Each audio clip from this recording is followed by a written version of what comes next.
कक्षा 10 हिंदी पाठ्य पुस्तक कृतिका का पाठ 1 माता का अंचल। Hello everyone. कृतिका का पाठ 1 है माता का अंचल। इसके जो लेखक हैं वो है शिव पूजन सहाय। तो इस पाठ में जैसे कि आपको इसके नाम से ही पता चल रहा है माता का अंचल, यानी इसमें आपको माँ के संग जो एक बच्चे का जो लगाव होता है ना, जो प्यार होता है, तो एक जो उधर शांति मिलती है, तो उसके बारे में यहाँ पे उसको दर्शाया गया है। ठीक है, तो लेट्स सी इसमें क्या है। जहां लड़कों का संग तहां बाजे मृदंग। मृदंग यानी जो एक बजाने वाला वाद्य यंत्र होता है, ठीक है, म्यूजिकल इंस्ट्रूमेंट। जहां बुढ़ों का संग तहां खर्चे का तंग। हमारे पिता तड़के उठकर, तड़के यानी सुबह उठकर निबट नहाकर पूजा करने बैठ जाते थे। हम बचपन से ही उनके अंग लग गए थे। माता से केवल दूध पीने तक का ही नाता था, इसलिए पिता के साथ ही हम भी बाहर की बैठक में ही सोया करते। वह अपने साथ ही हमें उठाते, साथ ही नहला धुलाकर पूजा पर बिठा लेते। हम भभूत का तिलक लगा लेने के लिए उनको दिक करने लगते थे। कुछ हंसकर, कुछ झुंझलाकर और कुछ डांटकर वे हमारे चौड़े लीलार में त्रिपुंड कर देते थे। लीलार यानी हमारे माथे पे, त्रिपुंड यानी तिलक। ठीक है, जैसे करीब मतलब जिस तरीके से शिव जी के लगा होता है ना, उस तरीके से हमारे लीलार में भभूत खूब खुलती थी। फिर सॉरी, सिर में लंबी लंबी जटाएं थी। जटाएं यानी लंबे लंबे बाल थे। भभूत रमाने से हम खासे बम बोला बन जाते थे। तो यहाँ पे जो कथाकार है ना, वो हमें अपने बचपन के बारे में बता रहे हैं कि जो उनके पिता थे वो सुबह जल्दी उठकर नहा धोकर पूजा करने के लिए बैठ जाते थे।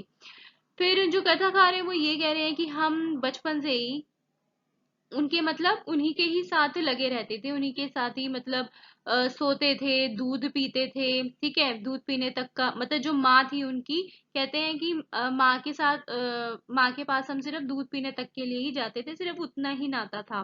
बाकी पूरे टाइम वो अपने पिता के साथ ही रहते थे।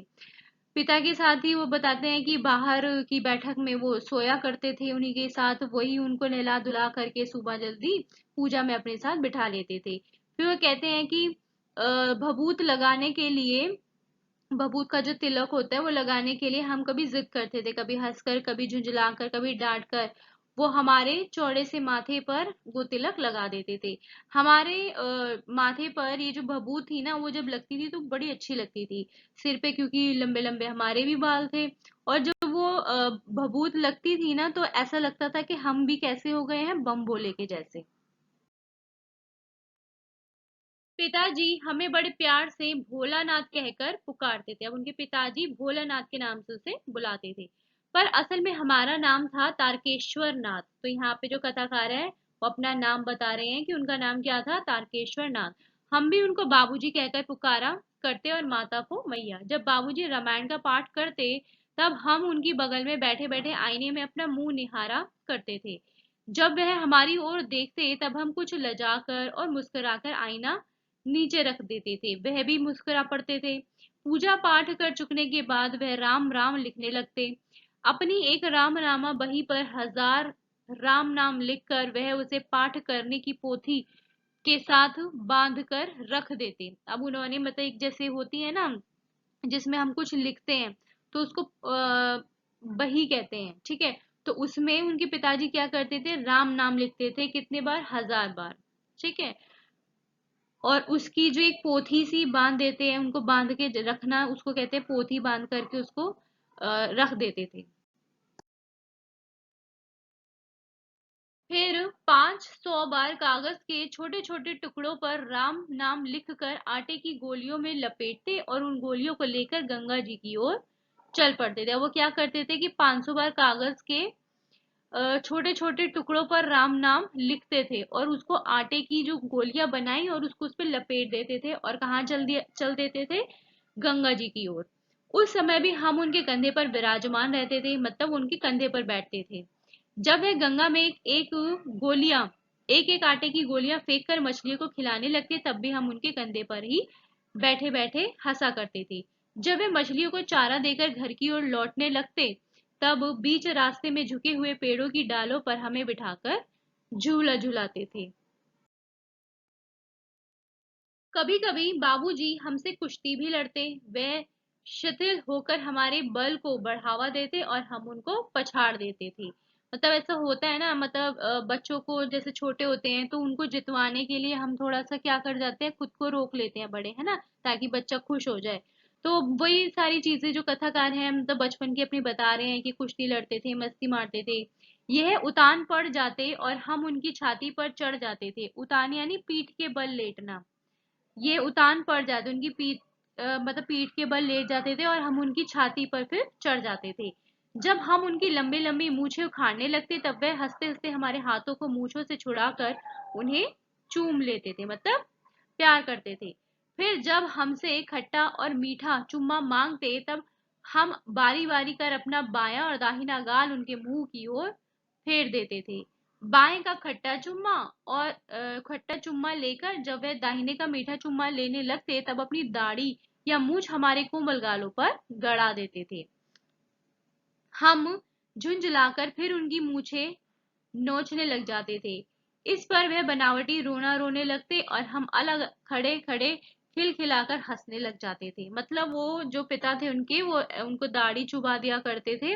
तो जो बच्चा था, मतलब जो कथाकार हैं, वो फिर से उनकी मूंछों को नोचने लग जाता था क्योंकि उसको अच्छा नहीं लगता था। तो इसीलिए वो रोने की एक्टिंग करते थे उनके पिता, तो उनको रोने की एक्टिंग करते हुए देख करके जो कथाकार हैं वो हंसते थे। उनके साथ हंसते हंसते जब हम घर आते तब उनके साथ ही हम भी चौके पर खाने बैठते थे, मतलब साथ में ही तो रहते थे उनके। तो कहते थे कि हंसते हंसते जब हम घर आते थे वापस लौट के तो उनके साथ ही खाने के लिए बैठते थे। वे हमें अपने ही हाथ से फूल के एक कटोरे में गोरस और भात सानकर खिलाते थे। सानकर यानी मिलाकर। जब हम खाकर अफर जाते, अफर यानी मतलब अपनी भूख से ज्यादा खा लेना, पेट से ज्यादा खा लेना, तब मैया थोड़ा और खिलाने के लिए हठ करती थी, मतलब जिद करती थी।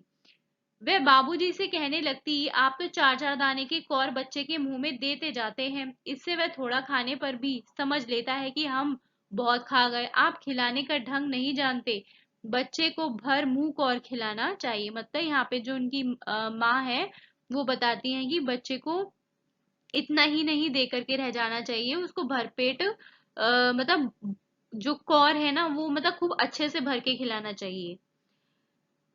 फिर आगे कहते हैं कि जब खाएगा बड़े बड़े कौर तब पाएगा दुनिया के ठौर। ठौर यानी अवसर।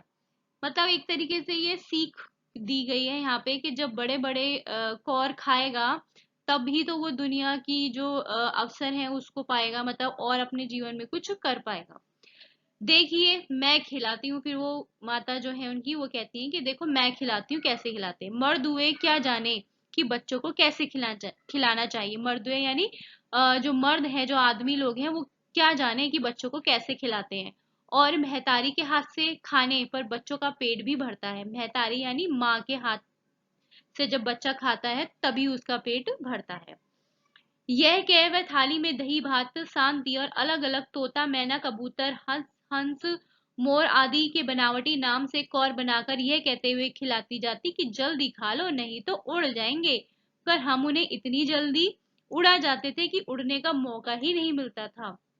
अब क्या होता था कि जब उनकी माँ खिलाने बैठ जाती थी उनको, थाली में दही और भात मिक्स करके मिला करके अलग अलग जब उसको खिलाती जाती थी ना एक एक को, तो वो कहती थी देखो तोता, देखो मैना, जैसे होता है ना छोटे बच्चों को बहलाने के लिए ताकि वो खा लें। हम अलग अलग बातें बोलते हैं तो इस तरीके से कहती है देखो खा लो जल्दी नहीं तो वो उड़ जाएंगे।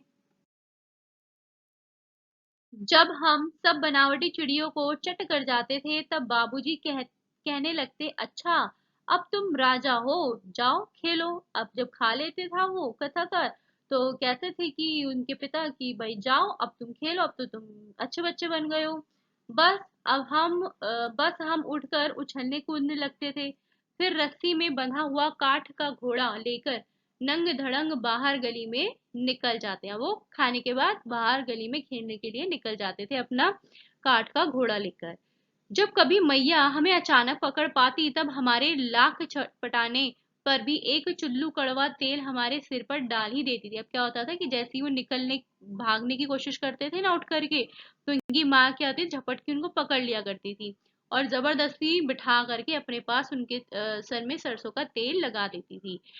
हम रोने लगते और बाबूजी उस पर बिगड़ खड़े होते, पर वह हमारे सिर में तेल बोथ कर यानी अ, सराबोर कर देना, हमें उबट कर ही छोड़ती थी। अब बाबूजी, अब वो रोते थे, है ना, वो बच्चा रोता है तो एक पिता होता है ना कि हाँ भाई क्यों रुला रहे हो ये वो करके, तो उन्होंने भी कहा कि भाई बच्चा रोता है, तो वो भी बिगड़ जाते थे।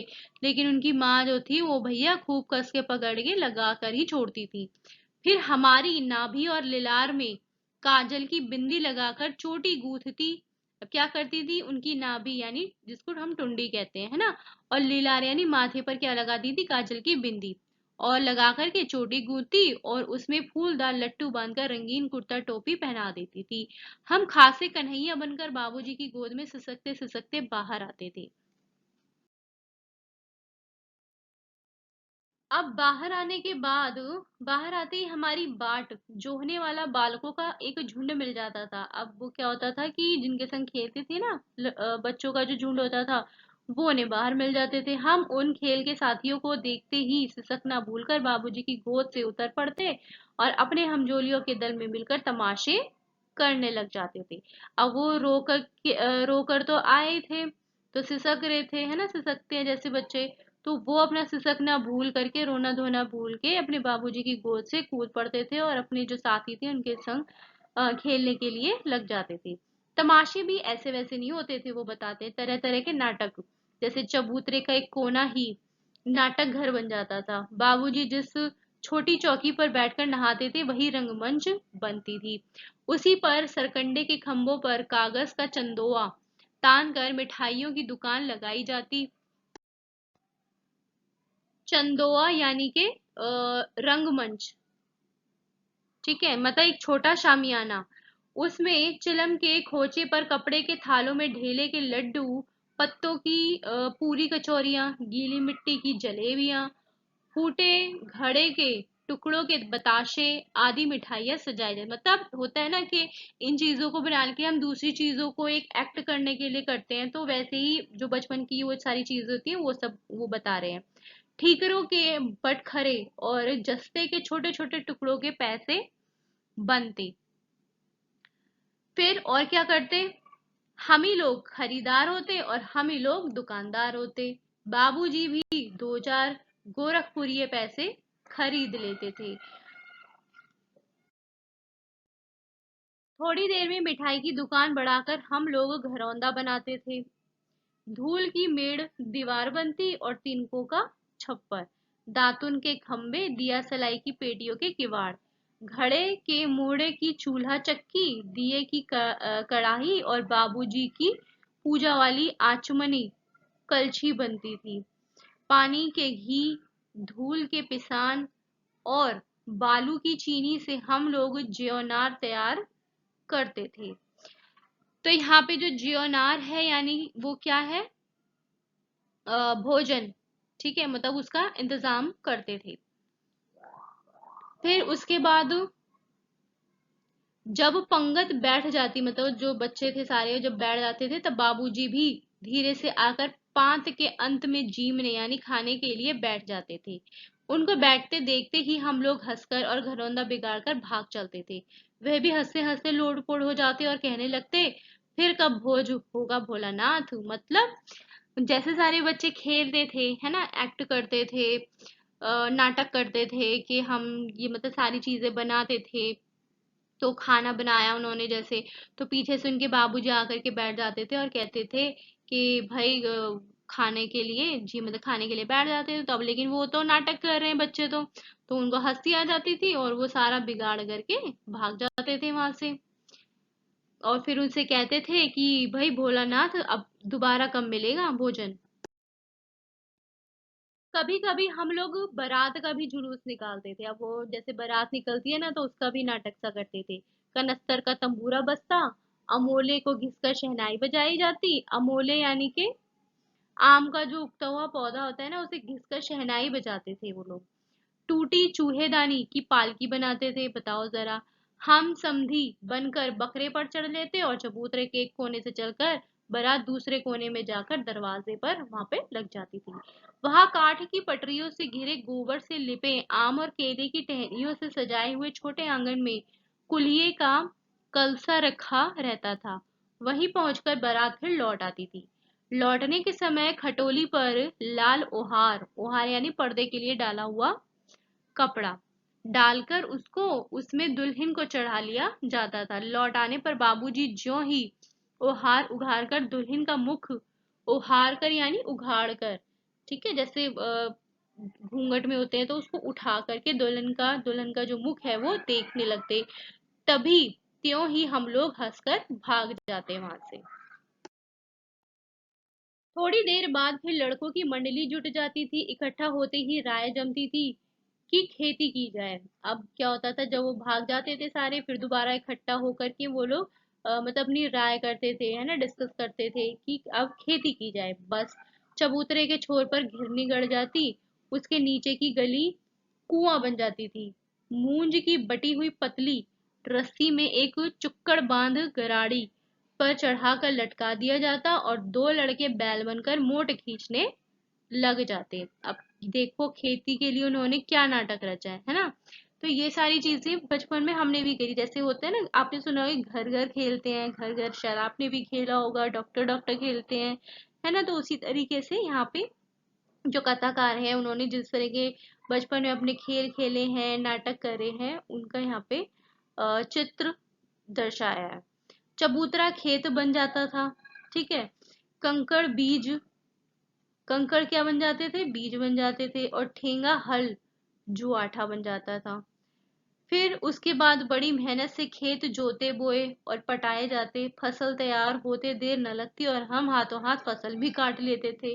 अब देखो यहाँ पे वो क्या बोल रहे हैं कि भैया हाथों हाथ खेत भी जुत जाते थे उसी वक्त, और हाथ ही हाथों कट भी जाती थी फसल। काटते समय हम लोग क्या गाते थे, वो लोग बता रहे हैं कि ऊंच नीच में बई कियारी जो उपजी सो भई हमारी। मतलब ऊपर नीचे वाले ऊपर खाबड़ में जैसे भी जो भी बोया है ना, जो भी क्यारी बोई है, जो भी उपजा है उसमें, वो सब हमारा है। भाई जैसा भी है अब वो हमारा है। फसल को एक जगह रखकर उसे पैरों से रौंद डालते थे। कसौरे का, कसौरे यानी मिट्टी का बना हुआ एक कटोरा, सूप बनाकर ओसाते और मिट्टी की दिए के तराजू पर तौलकर राशि तैयार कर देते थे। अब जो तराजू होता है वो किसका बनाया है, मिट्टी के दिए का। इसी बीच बाबूजी आकर पूछ बैठते, इस साल की खेती कैसी रही भोलानाथ। अब होता है ना, जैसे बच्चे खेलते हैं, कुछ नाटक प्ले कर रहे होते हैं, तो जो हमारे बड़े होते हैं वो भी थोड़ा बहुत शामिल हो जाते हैं। वो तो उसी तरीके से वो भी हमसे सवाल करते हैं। तो इसी तरीके से उनके जो पिता है ना, जो उनके बाबूजी हैं, वो भी कुछ इसी तरीके से हर उसमें उनको सवाल पूछते हैं। बस फिर क्या, हम लोग ज्यों का त्यों खेत खलिहान छोड़कर हंसते हुए भाग जाते थे। कैसी मौज की खेती थी। ऐसे ऐसे नाटक हम लोग बराबर खेला करते थे। बटोही भी कुछ देर ठिठक कर हम लोगों के तमाशे देख लेते थे। जब कभी हम लोग ददरी के मेले में जाने वाले आदमियों का झुंड देख पाते, तब कूद कूद कर चिल्लाने लगते थे कि चलो भाइयों दादरी सतु पिसान की मोटरी। अगर किसी दूल्हे के आगे आगे जाती हुई ओहारदार पालकी देख पाते, तब खूब जोर से चिल्लाने लगते थे। ओहारदार यानी जो पर्दा डली हुई जो पालकी होती है ना, उसको देख पाते थे और उसको देख करके खूब जोर से चिल्लाते थे। क्या चिल्लाते थे? रहरी में रहरी पुरान रहरी, डोला के कनिया हमार मैरी। रहरी यानी के अरहर। इसी पर एक बार बूढ़े वर ने हम लोगों को बड़ी दूर तक खदेड़ कर ढेरों से मारा था। मतलब एक बूढ़े आदमी ने हमको मारा था। उस खसूट खबीस की सूरत आज तक हमें याद है। न जाने किस ससुर ने वैसा जमाई ढूंढ निकाला था, वैसा घोड़ मुंहा आदमी हमने कभी नहीं देखा। आम की फसल में कभी कभी खूब आंधी आती है। आंधी के कुछ दूर निकल जाने पर हम लोग बाग की ओर दौड़ पड़ते थे। वहां चुन चुन कर घुले घुले गोपी आम चापते थे, मतलब जो थोड़े मुलायम से होते हैं ना आम, उनको चुन चुन कर वो लोग खाते थे। एक दिन की बात है, आंधी आई और पट पड़ गई। आकाश काले बादलों से ढक गया, मेघ गरजने लगे, बिजली कौंधने और ठंडी हवा सनसनाने लगी, पेड़ झूमने और जमीन चूमने लगे। हम लोग चिल्ला उठे, एक पैसा की लाई, बाजार में छितराई, बरखा उधरे बिलाई। लेकिन बरखा न रुकी और भी मूसलाधार पानी होने लगा। हम लोग पेड़ों की जड़ से धड़ से सट गए, जैसे कुत्ते के कान में अठई चिपक जाती है। अठई यानी कि कुत्ते के शरीर में चिपके रहने वाला एक जो छोटा कीड़ा होता है ना, जो बिल्कुल एकदम बड़ी मुश्किल से निकलता है, उस तरीके से हम लोग चिपक गए। मगर बरखा जमी नहीं, थम गई। जो बारिश थी मतलब वो जमी नहीं, थम गई थी थोड़ी। बरखा बंद होते ही बाग में बहुत से बिच्छू नजर आए। हम लोग डर कर भाग चले। हम लोगों में बैजू बड़ा ढीठ था, मतलब जो साथी उनका बैजू था वो बड़ा ढीठ था। संयोग की बात, बीच में मूसन तिवारी मिल गए। बेचारे बूढ़े आदमी को सूझता कम था। बैजू उनको चिढ़ाकर बोला, बुढ़वा बेईमान, मांगे करेला का चोखा। हम लोगों ने भी बैजू के सुर में सुर मिलाकर ही चिल्लाना शुरू कर दिया। मूसन तिवारी ने बेतहाशा खदेड़ा। हम लोग तो बस अपने अपने घर की ओर आंधी हो चले, मतलब अपने अपने घर की तरफ भाग पड़े। जब हम लोग न मिल सके तब तिवारी जी सीधे पाठशाला में चले गए। वहां से हमको और बैजू को पकड़ लाने के लिए 4 लड़के गिरफ्तारी वारंट लेकर छूटे, मतलब उनको पकड़ कर लाने के लिए कुछ आदमियों को भेजा था। इधर जो ही हम लोग घर पहुंचते त्यों ही गुरुजी के सिपाही हम लोगों पर टूट पड़े। बैजू तो 9 दो 11 हो गया, लेकिन हम लोग पकड़े गए। फिर तो गुरुजी ने हमारी खूब खबर ली। बाबूजी ने ये हाल सुना, पता ये सारा जो काम था, कारनामा था उनका, वो सारा सुना। वे दौड़े हुए पाठशाला में आए, गोद में उठाकर हमें पुचकारने और फुसलाने लगे। पर हम दुलारने से चुप होने वाले लड़के नहीं थे। रोते रोते उनका कंधा आंसू से तर कर दिया, मतलब गीला कर दिया। वे गुरुजी की चिरौरी चिरौरी यानी कि विनती करके हमें घर ले चले गए। रास्ते में फिर हमारे साथी लड़कों का झुंड मिल गया। वे जोर से नाचते और गाते थे, माई पकाई गरर गरर पुआ, हम खाइब पुआ ना खेलब जुआ। फिर क्या था, हमारा रोना धोना भूल गया। हम हट करके बाबूजी की गोद से उतर पड़े और लड़कों की मंडली में मिलकर लगे वही तानसुर अलापने। फिर से जिद करके वो बाबूजी की गोद से उतर जाते हैं और लड़कों की मंडली में मिल करके यही जो राग था वो अलापने लगते हैं। तब तक सब लड़के सामने वाले मकई के खेत में दौड़ पड़े। उसमें चिड़ियों का झुंड चर रहा था। वे दौड़ दौड़ कर उन्हें पकड़ने लगे, पर एक भी हाथ नहीं आई। हमें खेत से अलग ही खड़े होकर गा रहे थे, राम जी की चिरई, राम जी का खेत, खा लो चिरई भर भर पेट। हमसे कुछ दूर बाबूजी और हमारे गांव के कई आदमी खड़े होकर तमाशा देख रहे थे और यही कहकर हंसते थे कि चिड़िया की जान जाए लड़कों का खिलौना। सचमुच लड़के और बंदर पराई पीर नहीं समझते, मतलब दूसरे की चीज को या दूसरे को मतलब कुछ समझते नहीं है। एक टीले पर जाकर हम लोग चूहों के बिल में पानी उलीचने लगे। नीचे से ऊपर पानी फेंकना था, हम सब थक गए। तब तक गणेश जी के चूहे की रक्षा के लिए शिव जी का सांप निकल आया। रोते चिल्लाते हम लोग बेतहाशा वहां से भाग गए। कोई औंधा गिरा, कोई अंटा चिट, किसी का सिर फूटा, किसी के दांत टूट गए।